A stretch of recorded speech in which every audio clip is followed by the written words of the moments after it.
आदरणीय किसान मजदूर युवा साथियों, आपने भी पिछले वर्ष, इस वर्ष समाचार पत्रों में पढ़ा होगा और टीवी में हो सकता है देखे होंगे कि प्रदेश और राष्ट्रीय स्तर के हमारे भारतीय जनता पार्टी के नेता अक्सर यही कहते हैं कि हमारे पार्टी में जो लोग हैं वो जन सेवा की भावना से हैं, वो जन सेवा का कार्य करते हैं। हमारे छत्तीसगढ़ में भाजपा की सरकार है। मैं अपने छत्तीसगढ़ के संगठन के पदाधिकारियों का ध्यान आकर्षित करना चाहता हूं कि प्रदेश के विधायक, सांसद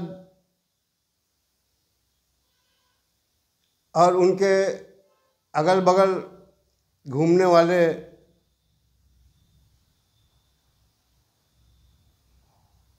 जय श्री राम का नारा लगाते हुए कैसे राम भगवान को बदनाम कर रहे हैं। तो मैं संगठन के पदाधिकारियों से ये चाहूँगा कि जो पैसे का भी जो अनावश्यक दुरुपयोग कुछ विधायक, सांसद पद का कर रहे हैं, इन पे आप विशेष ध्यान दीजिए। 4 साल 2 माह बचा है चुनाव। मैं तो यही मान के चलता हूँ कि अगले साल चुनाव होने वाला है। अब ये सब मैं कोई दुर्भावनावश नहीं निकाल रहा हूँ। एक मेरी भावना है, लगाव है देश के प्रधानमंत्री के प्रति। इसलिए मैं संगठन को और सत्ता को उनकी गलतियों को बताना चाहता हूँ। अगर मेरी बात माने न माने आपकी इच्छा है। हम अपने आप को बचाना इसलिए चाह रहे हैं कि कल हारने के बाद, अगले चुनाव में हारने के बाद हमको मत कहना आप कि राम भक्तों को वोट नहीं दिए। तो राम भक्त हो तो क्या ऐसे ही हमारे ऊपर अन्याय अत्याचार करोगे? आपको छूट मिल गई है। खैर, मैं संगठन के सभी प्रदेश अध्यक्ष महोदय से लेकर के जो संगठन मंत्री हैं, बताते हैं कि उन्हीं की जवाबदारी में पूरा प्रदेश है, उनका ध्यान मैं अपने छत्तीसगढ़ के खासकर समय समय पर मैं बिलासपुर का, मुंगेली का और बेमेतरा, क्योंकि मैं मुंगेली जिले का रहने वाला हूँ, तो मेरे दाहिनी ओर बेमेतरा है, बाईं ओर बिलासपुर है, अब बीच में मैं मुंगेली में हूँ।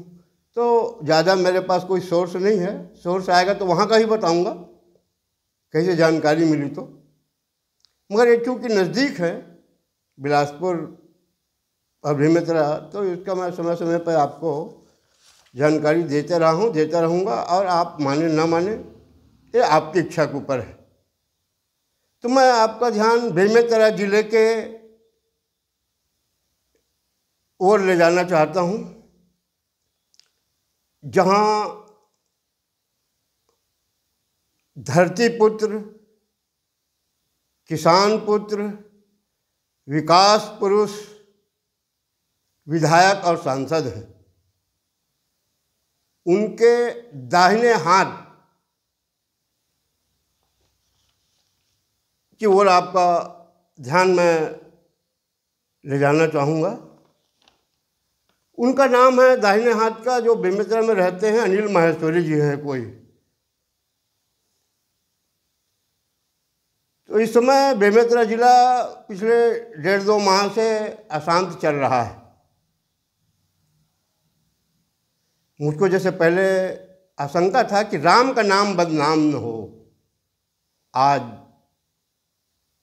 प्रदेश अध्यक्ष महोदय, संगठन के महामंत्री महोदय, आज वही हो रहा है बेमेतरा जिला में। आपको जानकारी है कि नहीं? और जानकारी है तो आप क्या कर रहे हैं? आपको याद है पिछले चुनाव में वहाँ तीनों सीट पर कांग्रेस थी। इस बार मोदी जी के गारंटी के कारण तीनों विधानसभा में भाजपा फिर आ गई। और सांसद विधायक के दाहिने हाथ कहे जाने वाले अनिल माहेश्वरी जी ने राम मंदिर के ही जमीन को खरीद लिया कम रेट में, और ज़्यादा रेट में बेचने की कोशिश किया तो गांव वालों को मालूम हो गया। तो मैं आपको कहानी पूरा बता रहा हूँ। बेमेतरा में राम जानकी मंदिर है। आसपास के गांव के श्रद्धालुओं ने राम मंदिर को अपने हैसियत के मुताबिक ज़मीन दान दिया था। इसी तारतम्य में मझगांव गांव है, वहाँ के किसान ने अपना लगभग 3 एकड़ ज़मीन मंदिर में दान कर दिया था। वहाँ जो सरबराहकार है साहू जी मंदिर का, अनिल माहेश्वरी जी ने उनसे, अब क्या कैसा किए अपन नहीं जानते, मगर उनसे मिली भगत करके उस ज़मीन को अपने नाम रजिस्ट्री, अपने पत्नी के नाम प्रभा माहेश्वरी के नाम उन्होंने रजिस्ट्री करवा लिया है, कम रेट में लेकर के। अब उसको ज़्यादा रेट में बेचना चाहता है। तो गांव के लोगों को, मझगांव के लोगों को पता चल गया कि अरे माहेश्वरी जी कैसे उसके नाम पे चला गया और कैसे ज़मीन मतलब ये बेचने को बोल रहा है, ये तो वहाँ राम मंदिर में है ये ज़मीन। पता लगा कि सरबराहकार जो दिलेश्वर साहू जी हैं उन्होंने उसको बेच दिया है। तो गांव वालों ने जाके वहाँ के कलेक्टर साहब से शिकायत किया। कलेक्टर साहब ने तत्काल जांच करवाया। हल्का नंबर 4 और 10 के पटवारी को निलंबित भी कर दिया है। मगर मुझको ताजुब हो रहा है कि जिसने ज़मीन खरीदा उस पर आज तक कार्रवाई क्यों नहीं हुई। मैं कलेक्टर साहब से निवेदन करता हूं, आपने मंत्री के आदेश में तो बहुत लोगों को सताया है वहां, आप खुद जान रहे हैं। आप नहीं चाहते हुए भी अब क्योंकि अब मंत्री बोल रहा है इसलिए कर दिए है। अब आज मंत्री के दाहिने हाथ आया साहब, उसको आप बचा रहे हो, उसके खिलाफ भी कार्रवाई हो। ये जन आंदोलन वहाँ आपके यहाँ हो रहा है, कोई अच्छा लग रहा है क्या? यहाँ तक खबर आ रही। अगर आप जिस पद में हैं उसकी प्रतिष्ठा को कायम रखें साहब। मंत्रियों का गलत आदेश मानने के कारण आज रानू साहू, सम्या और चौरसिया कहाँ हैं? बेचारे के ऊपर क्या बीत रहा है, मुझको दुख लगता है। तो मेरा निवेदन है कलेक्टर साहब, आपने मंत्री महोदय के कई गलत आदेश का पालन किया है, जिससे पंचायत प्रतिनिधि, कर्मचारी बहुत शिकार हुए।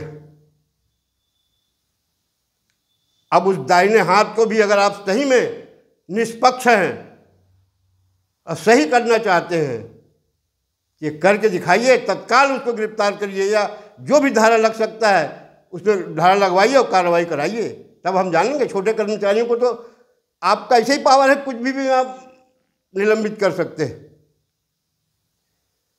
मैं अपने संगठन के नेताओं से और निवेदन करूंगा कि मैं आपको और बताना चाहता हूं कि अभी इसी महीने हमारे प्रदेश भर में मुख्यमंत्री आवास के लिए सम्मेलन बुलाया गया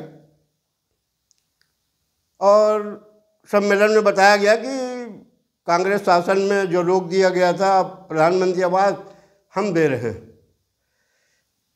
मुझको ताजुब लगा कि इसमें हम गांव की जनता ये महसूस कर रही थी कि जो मुद्दा हमारे प्रदेश के मुख्यमंत्री ने उठाया भ्रष्टाचार का, और देश के प्रधानमंत्री ने मुद्दा उठाया भ्रष्टाचार इन भारत का, वो जोश खरोश से उठेगा ऐसा हम गांव वाले सोच रहे थे कि ताकि शासन की सुविधा जो गांव वालों को मुफ्त में नहीं मिलती ना, बगैर पैसे की नहीं मिलती, उसमें कुछ जोर पकड़ेगा हम सोच रहे थे, मगर वैसा कुछ हुआ नहीं। तो मैं चाहूँगा संगठन के नेताओं से कि वो अपने, अगर आपकी इच्छा हो तो प्रदेश भर में प्रधानमंत्री जी जो भ्रष्टाचार अभियान चलाए हुए हैं भ्रष्टाचार विहीन बनाऊंगा कहते हैं। हमारे मुख्यमंत्री जी भी कह रहे हैं कि छत्तीसगढ़ भ्रष्टाचार विहीन बनेगा। छत्तीसगढ़ को पूरा नहीं बोल रहे हैं, वो तो प्रधानमंत्री आवास भर में बोल रहे हैं, मगर देर सवेर बोलेंगे, मुझको उम्मीद है। तो भ्रष्टाचार भाजपा किसको मानती है मैं तो नहीं कह सकता, मगर भ्रष्टाचार तो मैं वो मानता हूँ ना जिसमें 99% किसान कर्मचारी भी प्रभावित है भ्रष्टाचार से ना, क्योंकि उसको भी कहीं से कमा कर लाके किसी को देना रहता है। तो जब हमसे ही किसानों से नहीं लिया जाएगा तो वो कहाँ से किसको देगा। तो विस्तृत मैं प्रदेश भाजपा अध्यक्ष महोदय से और संगठन प्रभारी से ये निवेदन करूंगा कि हम किसानों के साथ जो भ्रष्टाचार हो रहा है उसको भी आप मान लीजिए। सिर्फ कांग्रेसियों के ऊपर या बड़े लोगों के ऊपर अवैध कमाने वालों को ही भ्रष्टाचार मत मानिए, भ्रष्टाचारी मत मानिए। हमारे साथ भी पर डे आज जांच करवाइए आप, तहसील कार्यालय में, जनपद में, जहाँ भी हो, कोई भी कार्यालय में कर्मचारी 100 रुपये लेके जाता है, 10,000 रुपये कम लेके नहीं आता। मेरा दुर्भावना नहीं है उनके प्रति, हमको मजबूर कर दिया जाता है। हम किसको बताएं? अगर हम भाजपा के कई लोगों को बताते हैं तो बोलते क्या करोगे, सिस्टम में आ गया है। अगर सिस्टम में आ गया है तो मैं चाहूँगा कि संगठन की ओर से घोषणा कर दिया जाए कि सिस्टम में है। तो अगर अच्छी बात लगे तो छत्तीसगढ़ को भ्रष्टाचार विहीन बनाने के लिए संगठन के पदाधिकारियों से मैं सहयोग चाहता हूँ। और मैं अपने प्रदेश के अध्यक्ष महोदय से निवेदन करूंगा कि वो प्रदेश के मुख्यमंत्री जी को भी सलाह दें कि अंतर्राष्ट्रीय स्तर पर सतर्कता विभाग के द्वारा जो अक्टूबर के अंतिम सप्ताह से लेकर के और नवंबर के प्रथम सप्ताह तक जो भ्रष्टाचार सप्ताह मनाया जाता है, छत्तीसगढ़ में थोड़ा जोर शोर से मना दिया जाए। अभी हमारे यहाँ मुंगेली में आवास सम्मेलन हुआ था। पूरे जिले भर के पंचायतों से 50-50 हर ग्राम पंचायत से हितग्राहियों को बुलाया गया था। एक सम्मेलन हो गया। शायद हमारे बिल्हा विधानसभा के विधायक महोदय को वो सम्मेलन रास नहीं आया, तो उन्होंने अभी हाल में पथरिया जनपद के सीओ को बोल करके पड़ियाई गांव में आवास सम्मेलन बुलवाया था। क्षेत्र की जनता को बहुत उम्मीद था कि जो बात वहाँ नहीं बोला गया है मुंगेली में, हमारे आदरणीय विधायक महोदय जरूर जोर शोर से उठाएंगे। मगर 20 लाख रुपए खर्च हुए। हमारे यहाँ 96 पंचायत है, 96 पंचायत से पर पंचायत से 50-50 लोगों को बुलाया गया। मैं सुना हूँ लगभग 20 लाख रुपए खर्चा हुए। और वहाँ एक ही चीज़ बताया गया कि कांग्रेस शासन में प्रधानमंत्री आवास रोक दिया गया था, उसको हमारी सरकार दे रही है। वहाँ प्रदेश के मुख्यमंत्री का संदेश नहीं बताया गया ना, उसी को बता देते लोग संतुष्ट हो जाते कि किसी हमारे मुख्यमंत्री ने कहा है कि प्रधानमंत्री आवास में किसी को पैसा देना नहीं है।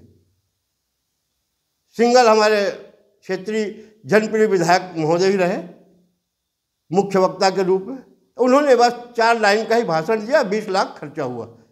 अगर ऐसा नहीं किए होते तो वो कम से कम 20 और हितग्राहियों को काम आता। पंचायतों से पैसा क्या, ये पैसे का दुरुपयोग हो रहा है या सत्ता का दुरुपयोग हो रहा है कहिए। और शायद हमारे विधायक महोदय ने इसलिए नहीं बोला भ्रष्टाचार के खिलाफ कि हमारे मुख्यमंत्री जी प्रधानमंत्री आवास में भ्रष्टाचार बर्दाश्त नहीं करेंगे, इसलिए उन्होंने नहीं बोला। उनको मालूम है कि उनके अगल बगल घूमने वाले कई लोग कितना कमा चुके हैं। 15 साल के 10 साल के में 5 साल उसमें भाजपा शासन में और 5 साल कांग्रेस शासन में, शौचालय में प्रधानमंत्री के। शायद इसीलिए उन्होंने नहीं कहा होगा, क्योंकि कुछ भ्रष्टाचारी उनको काफ़ी वर्षों से घिरे हुए हैं, इसलिए उन्होंने शायद भ्रष्टाचार के बारे में एक शब्द ही नहीं बोला। अगर संगठन के पदाधिकारियों तक मेरी बात जाएगी तो आप जांच करवा लीजिए, पता कर लीजिए, वीडियो मंगवा लीजिए पुलिस से। आप तो वहाँ बैठे बैठे आपको सब मिल जाएगा। तो मैं चाह रहा हूँ, मेरी दिली इच्छा है कि पुनः प्रदेश में भाजपा की सरकार बने, देश में भाजपा की सरकार बने और शासन की सुविधा जनता को मुफ्त में तो मिले। ये अभियान तो चला दीजिए, हमको मुफ्त और कुछ नहीं चाहिए। गांव की जनता को सिर्फ यही बात से त्रस्त है। और अगर यही मंत्री विधायक के आगे पीछे घूमने वाले कुछ लोग ऐसे लूटते रहेंगे। कोई राम मंदिर की ज़मीन लूट रहा है, कोई प्रधानमंत्री आवास में, कोई शौचालय में लूट रहा है, अब विधायक महोदय आगे पीछे घुमा रहे हैं। अच्छी बात है, फिर अब आप लोग देखिए, आपका काम जाने। मैं तो अपने प्रदेश अध्यक्ष महोदय से बोलूँगा, मैं सुना हूँ तो बहुत ईमानदार, बहुत अच्छे हैं, और देर से देर इस अभियान के लिए कुछ न कुछ संगठन की ओर से चलाएंगे। इतना कह के मैं अपने वाणी विराम देता हूँ। धन्यवाद। जय हिंद।